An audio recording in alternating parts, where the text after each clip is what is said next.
The toughest thing that I've had to accept is that I'm basically on my own, and I probably always will be. Hey everybody, welcome to the Hickson Diaries, where we talk about my life as an American living here in the UK.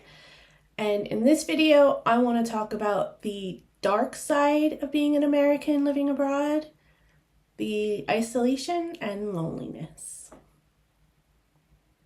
So basically, you have a constant feeling of being out of sync with local customs. The cultural differences that initially can seem very interesting and can be something that stimulates you and encourages you to learn more about the culture, in some cases, it might actually lead to a sense of isolation. Although you may feel that immediate gratification and excitement of learning something new or being a part of something you've never done before, it can also make you feel like you don't have a grip on what the day-to-day culture really is like, and it can make you feel more lonely than it would if you were not participating in those events or experiences. The everyday nuances, especially from like just understanding the humor, learning inflection and tone, body language, just knowing little things like, am I supposed to press the button to let the bus driver know that this is my stop? And it all is stuff that is unfamiliar and things you have to learn as you go, but it can make you feel a little bit like you're disconnected from the daily life of everybody else, and everything takes a little bit longer to kind of think through because it's not instinct. And those unfamiliar little tidbits throughout daily life actually can make it harder on you and more exhausting on you, and also can help you, and also it can make it harder on you and more difficult to form deep connections with the local community and some of the people in it. In those moments, you can start to really be very abundantly aware, I should say, of the non-familiarity with the local cultures or the local ways of doing things. And then you start to reflect on the American cultural references that you might have that would normally be comforting, and you don't have them at your disposal like you used to. And that could leave you feeling a bit disconnected and isolated. And then a bit of nostalgia and homesickness would set in for things that you might have taken for granted when you were living in the United States. For someone like me who has a little bit of social anxiety and finds it difficult to make new friends and cultivate new relationships, it's especially challenging when you're in a new environment and when you're in a new country and cultural setting.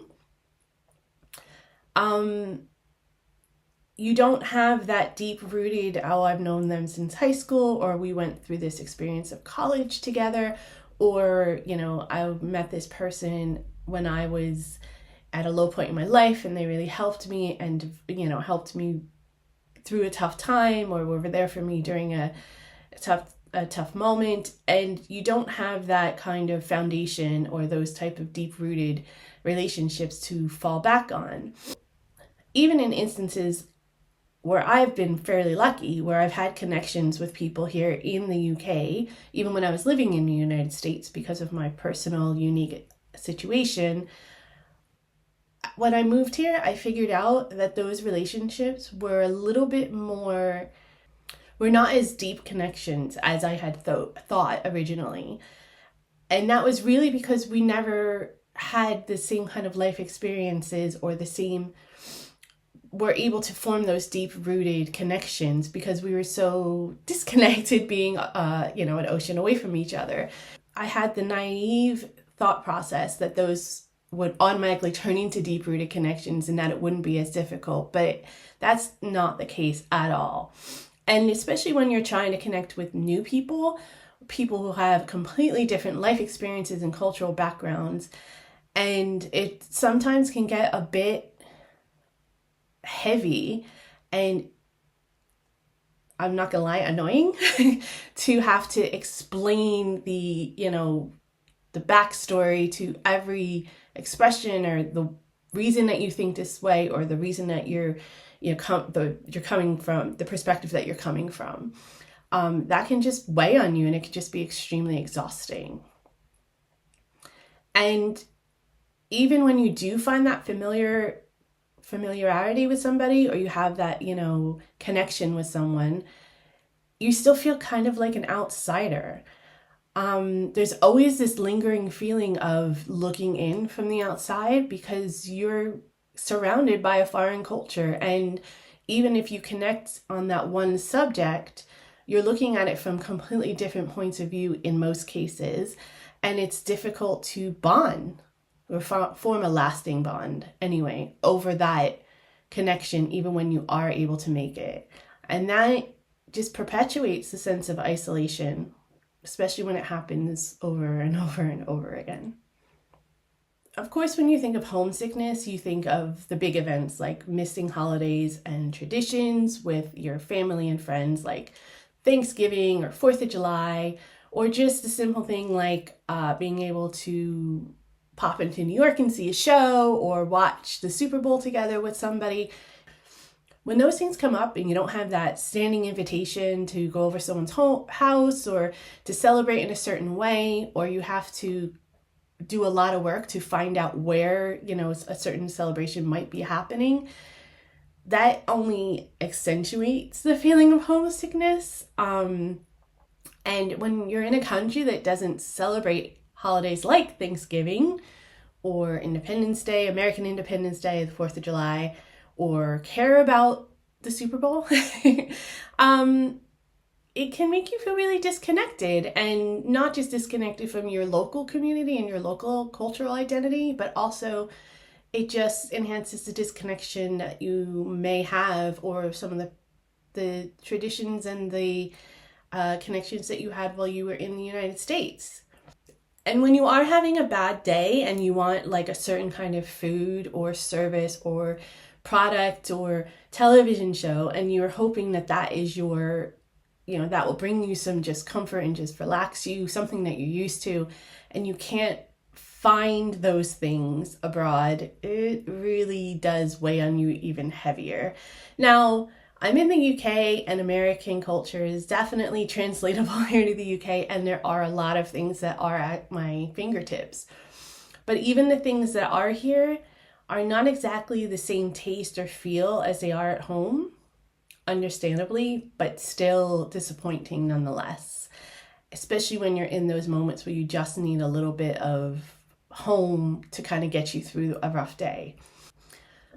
Ultimately, all of these things lead to increased vulnerability. And while I'm not necessarily opposed to being vulnerable, anyone that's seen this channel knows that I'm pretty honest about my journey, and that I am not afraid to cry on camera or admit, my mistakes on camera or anything like that. It's not necessarily the emotional vulnerability that feels increased. It's more about a feeling of inadequacy that's pretty consistent and fairly constant. And I still don't know 100% how to navigate healthcare here. Haven't had any legal issues or anything like that since I've been here.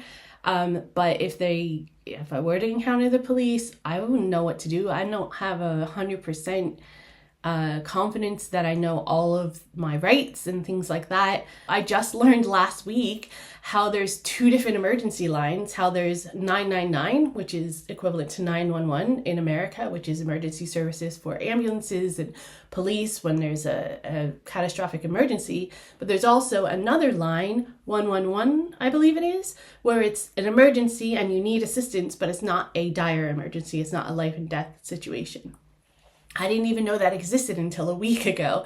So I'm still feeling uncomfortable in some ways, where there might be an emergency or there might be something that I need to deal with that have no clue what I'm supposed to do or how I'm supposed to go about it. And these vulnerabilities particularly come into play when I think about things happening with my child, when it comes to things like school issues, or what her rights are about being sick, or how long she can be sick for, from school, if I'm allowed to call her out for a vacation, if she has an issue with a teacher at school or another child at school, what are the appropriate procedures to go about in order to rectify that? I have no idea what a lot of that is, and it's a learning curve constantly. While it can be, I'm up for the challenge, but it can be extremely daunting at times too. And the emotional vulnerability that comes along with that and the stress that comes along with that can really take its toll after a while. Eventually, you have to admit that living in a different country and in a different environment, exciting as it can still be, the novelty of it is going to fade eventually. And that sense of isolation, homesickness, the stress and exhaustion of trying to learn and navigate everything that's happening around you can make you feel even more lonely. And this can be especially true if you're living in a place where there's not a lot of long-term immigrants or expats, or you're in a situation like me where you're having trouble connecting with other Americans, in my example, that do live here in England or the rest of the UK. It leaves you kind of yearning for a sense of home. And the realization starts to set in, not just that this is a permanent, hopefully, move for me, but that I'm actually never going to have my home again, because this experience has changed me so much. And of course, my home, America, will have changed in the last couple years, and whatever time is added to that when I get a chance to go back home, that familiarity is actually going to not even be there when I'm home. So I'm pretty much on my own again, and I will be for the rest of my life in one way or another.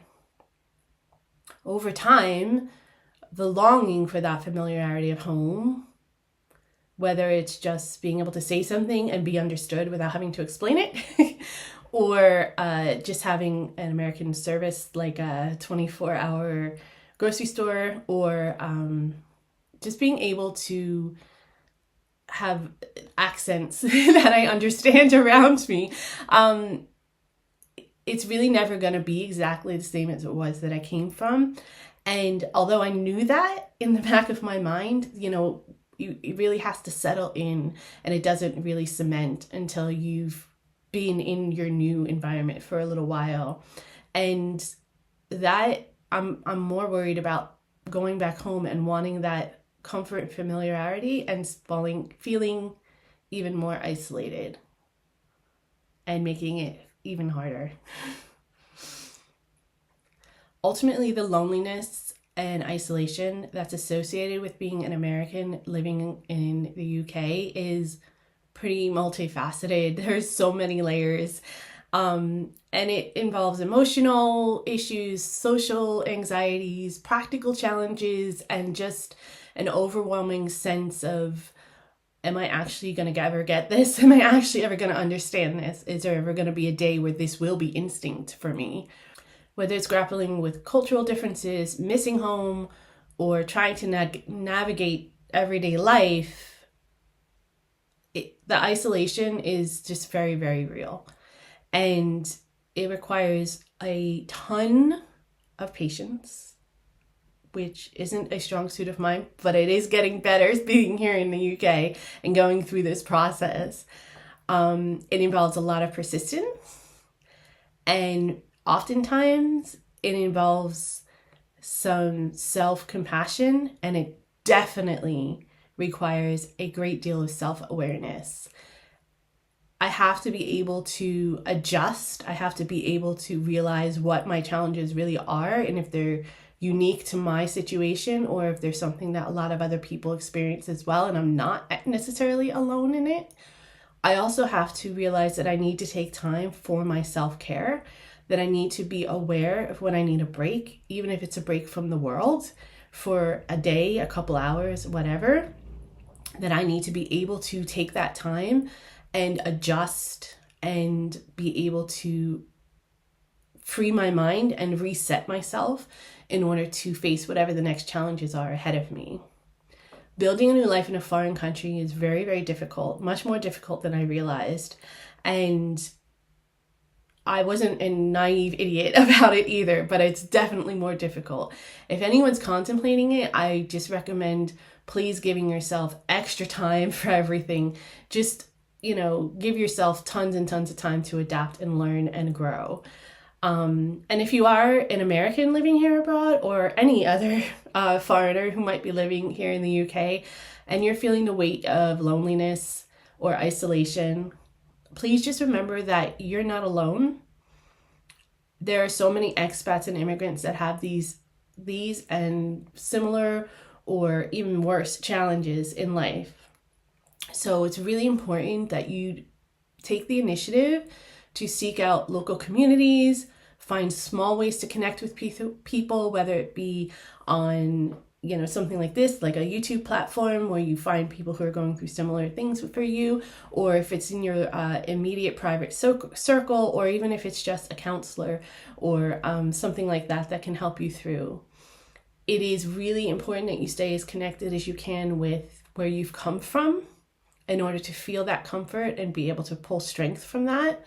And it's also really important to have an open mind and to embrace the growth that comes along with the journey of being in a different country. And it's unique to every single person. So though you might have those familiarities, there are always going to be differences, different points of view or different perspectives or different ways of looking at something. So you have to really be ready to take in everything, even the negative, and hopefully find a mindset where you're not taking it personally. Your experience is going to be difficult.